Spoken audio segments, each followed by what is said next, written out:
All right, welcome back for another deep dive. Today we're going to try to tackle two things that seem like they have nothing to do with each other.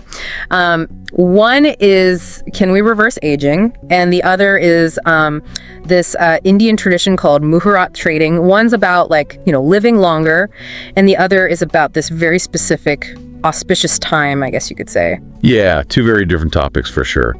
But you never know, right? We might just find some interesting connections along the way. Yeah, you never know. So first up, let's talk about aging. Can we really turn back the clock? We've got this article from Inside Tracker called How to Reverse Aging Naturally and Improve Your Biological Age. And it's making some pretty bold claims about how much we can actually control how fast we age. Yeah, and there's a lot of really interesting research going on in this area. The article talks about how aging isn't just about your genes. It's also heavily influenced by the choices we make every day. Okay, so what we eat, how much we sleep, that kind of thing. Exactly. And they highlight 6 key areas where we're going to make a real difference. All right, so let's dive into those. So good. Okay, so one that really jumped out at me was sleep. I know, we all hear it's important, but I feel like this article takes it to a whole other level. It's not just about feeling rested. It's about when our body does most of its repair work, muscle repair, brain function, immunity, even metabolic health. It's true. Sleep is absolutely crucial for so many bodily functions. Yeah. They even mentioned a study that linked less than 6 hours of sleep to a 12% higher risk of death. Kind of makes you rethink those late night Netflix binges, huh? It definitely gives you pause. Think about it this way. When you sleep, your body's like a little construction crew going in and fixing all the wear and tear from the day. Yeah, okay, I like that analogy. So if we don't get enough sleep, we're basically shortchanging those repairs. Exactly. And over time, that can really accelerate the aging process. Wow, all right. So sleep, check. What's next? Next up is one that might surprise some people.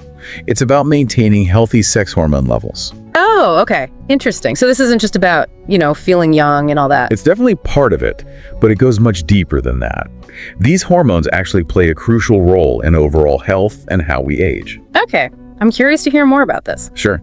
So for men, the article focuses on testosterone.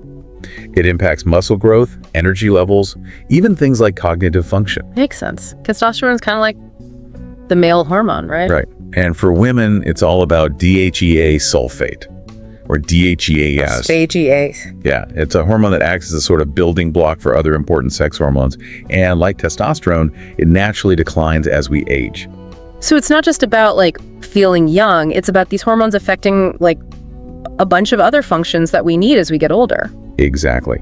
And the good news is that through lifestyle choices like regular exercise and a healthy diet, we can help maintain optimal levels of these hormones as we age. Okay, that's good to know. So we've got sleep and hormones. What else? Next up is something I'm sure you've heard about a million times, the importance of strength training. Oh yeah, lifting weights, that kind of thing. Exactly. A lot of people think it's just for bodybuilders or athletes, but as we age, we naturally lose muscle mass. Strength training helps combat that. And it's not just about looking good, right? There are actual health benefits. Absolutely.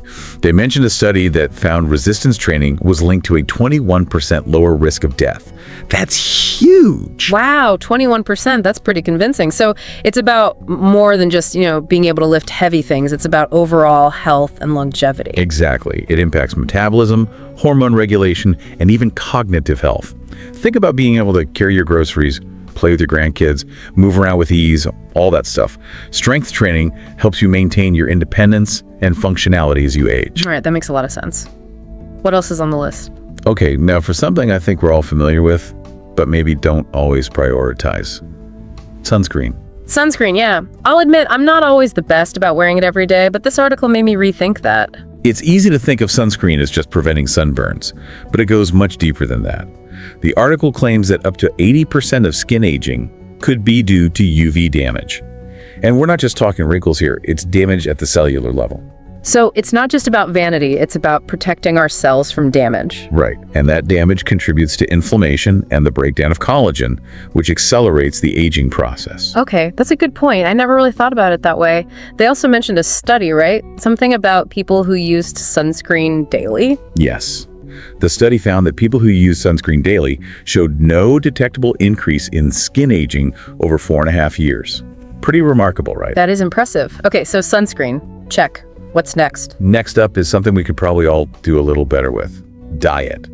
They make a strong case for plant-based eating. Plant-based, so lots of fruits, vegetables, whole grains, that kind of thing. Exactly. The article emphasizes how these foods help fight inflammation, which, as we've been talking about, is a huge driver of aging. Right, because inflammation damages our cells, and that leads to all sorts of problems. Exactly. Plus, a plant-based diet is linked to better cholesterol and blood sugar levels, so it has a whole host of benefits. Okay, so it sounds like what we eat really does matter. It's not just about weight, it's about giving our bodies the right fuel to function properly. That's a great way to put it. Think of it as giving your body the tools it needs to repair and regenerate itself more effectively. So are we saying that there's hope for us? We're not just like doomed to age at a certain rate based on our genes. That's the really empowering part of this research. We can't stop time completely, but we have more control than we think. By adopting these healthy habits, we can actually slow down the aging process and live longer, healthier lives. Okay, that's encouraging. So we've talked about ways to potentially add years to our lives, but now let's switch gears completely. We're going to dive into this tradition that focuses on a very specific auspicious moment in time. We're talking about Muhurat trading, and our source for this is an excerpt from Finshot's newsletter called Can Pharma Reverse Aging? The Story Behind Muhurat Trading and More. This is where the contrast between our two topics gets really interesting. We've got quantity of life on one hand, and then this idea of quality and timing on the other. It'll be interesting to see how these ideas connect, if at all. Yeah, for sure. So imagine this. It's Diwali, the festival of lights in India, a time of celebration, new beginnings, all that. Sounds beautiful. It is. And as part of the festivities, the Indian stock exchanges hold these special symbolic trading sessions called Muhurat trading. So it's like a blend of cultural tradition and financial practices. I've always been fascinated by those kinds of connections. Me too. It's really interesting. So it all goes back to this ancient calendar called the Vikram Samvat calendar, which is based on lunar cycles. It's actually older than the Gregorian calendar we use today. Wow, that's pretty cool. Yeah, it is. And Diwali marks the start of the new year, according to this Vikram Samvat calendar. So there's this strong belief that it's an especially auspicious time to start new ventures, including, financial ones. Okay, that makes sense. It's like starting things off on a positive note, aligning with good energy and all that. Right. And apparently there's even a historical connection to this. The article mentions this king, King Chandragupta II, also known as Vikramaditya. He really encouraged people to start new businesses during Diwali, believing it would bring good fortune. Fascinating. So even back then, people saw Diwali as a time for new beginnings and prosperity. Exactly. And even after India adopted the Gregorian calendar, stockbrokers kept this tradition alive by opening fresh accounts for clients during Diwali. It was like a symbolic gesture for a prosperous new year. So it's this tradition that's been passed down through generations, evolving over time, but still retaining its core meaning. Yeah, I love that. And eventually it evolved into what we now know as Muhurat trading. The Bombay Stock Exchange, or BSE, officially adopted it in 1957, and then the National Stock Exchange, or NSE, followed suit in 1992. It's amazing how something so ancient can become so seamlessly integrated into modern practices. It really highlights how culture can shape our lives, even in the world of finance. Totally. And speaking of modern practices, get this. The article says that over the past 5 years, the BSE's Sensex, which is kind of like their version of the Dow Jones, has consistently gained an average of 0.6% during Muhurat trading. Wait, seriously, that's actually a pretty significant gain considering it's just a small window of trading. Oh, I know, right? Makes you wonder. It really does make you think about the power of belief and collective energy. Maybe the optimism and excitement surrounding Diwali actually influence investor behavior and contribute to those positive market trends. It's like this interesting mix of psychology and like maybe even a little bit of spirituality mixed in with economics. Exactly. It's not just about the numbers, it's about the meaning we attach to those numbers and the energy we bring to the table. So here we are, we've got science trying to extend our years and this age-old tradition about choosing the right moment to begin something new. I mean, what do you think? Are these concepts really that different, or is there something deeper connecting them? It's a great question. Maybe they both speak to some fundamental human desires, the desire for a long and healthy life and the yearning for prosperity and good fortune. I think it's definitely worth exploring further. All right, well, I'm definitely intrigued. Let's keep going with this deep dive and see what other insights we can dig up. It's fascinating when you think about it, how intertwined these two seemingly different things are. We've got like this quest for longevity through science and technology, and then this beautiful cultural tradition that's all about, starting things at the right time. Yeah, and it makes you wonder if those ancient rituals and beliefs were really just superstition, or if they were tapping into something deeper, something about like the power of intention and timing. It's like they were acknowledging that there's more to success and well-being than just hard work and logic. Right, and that maybe by aligning ourselves with certain energies or rhythms, we can somehow like enhance our chances of success or even influence our health. Yeah, it's almost like they understood that the universe operates on certain principles, and that by working with those principles, we can create a more favorable outcome. It's a cool idea. And, when we think about how stress and negativity can actually impact our physical health, maybe those practices that promote a positive mindset, like those surrounding Diwali and Murat trading, actually do play a role in slowing down the aging process. It's like bringing the mind-body connection into the equation. We tend to separate those two things, but they're so interconnected. Exactly. It's not just about adding years to our lives, but about like imbuing those years with quality and meaning. And purpose. Choosing the right moments to start new things, setting positive intentions, approaching life with a sense of optimism, those things might actually have a ripple effect on our overall well-being. So it's about making choices, right? Whether it's choosing to adopt those healthy habits we talked about earlier, like getting enough sleep and exercising, or choosing to invest in the stock market at a particular time, our choices really do shape our experiences. And ultimately, they influence our trajectories, both in terms of our health and our prosperity. It's about recognizing that we're not just passive passengers on this journey. We actually have the power to steer the ship, so to speak. I like that. So as we wrap up this deep dive, what are some of the key takeaways that stand out to you? Well, what resonates most with me is the reminder that everything is connected. We started out looking at two seemingly separate topics, but the more we explored, the more we saw how those lines blurred. Totally agree. And it makes me think about how we often compartmentalize knowledge, but in reality, it's all part of this intricate web. Right. And understanding those connections, seeing the bigger picture, that's where the real insights and breakthroughs happen.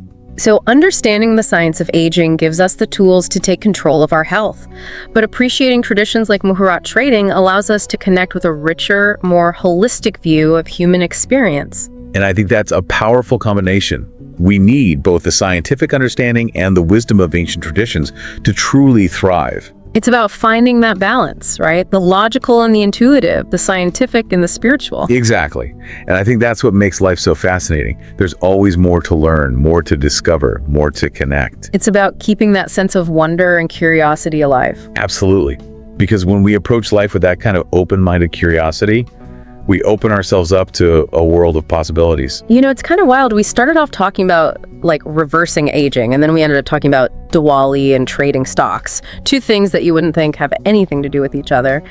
But the more we dig into it, the more it feels like maybe they do, Yeah, it's like there are these hidden threads connecting seemingly unrelated things. Mm-hmm. We just have to look for them. Exactly. And it makes you think about all those ancient traditions and beliefs.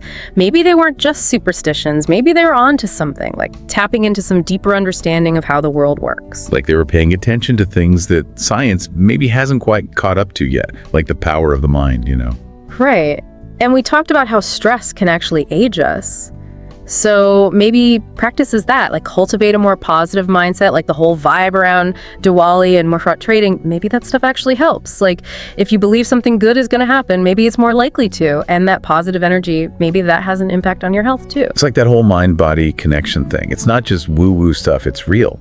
So it's not just about living longer, it's about living better, making choices that support our well-being on all levels, physical, mental, even spiritual. And maybe recognizing that we have more agency than we think. We can make choices that align with those ancient principles of like auspicious timing and intention setting. And those choices, they can ripple outwards, affecting not just our health, but our overall prosperity too.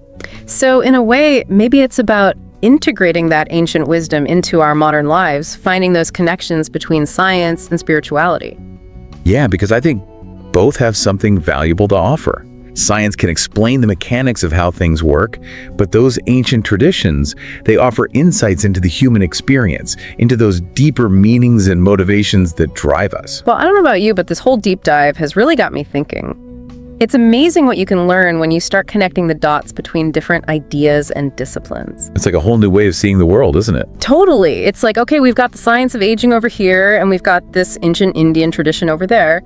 But maybe they're not so different after all. Maybe they're both pointing us towards the same goal, living a longer, healthier, and more fulfilling life. And maybe the key is to approach life with a sense of curiosity and wonder.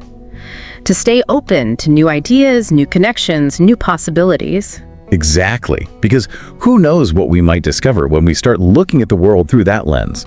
So to our listeners out there, we encourage you to keep exploring these ideas, keep asking questions, keep connecting the dots, and keep that sense of wonder alive. You might be surprised at what you find. And that's it for this deep dive. Until next time, keep learning, keep questioning, and most importantly, keep diving deep.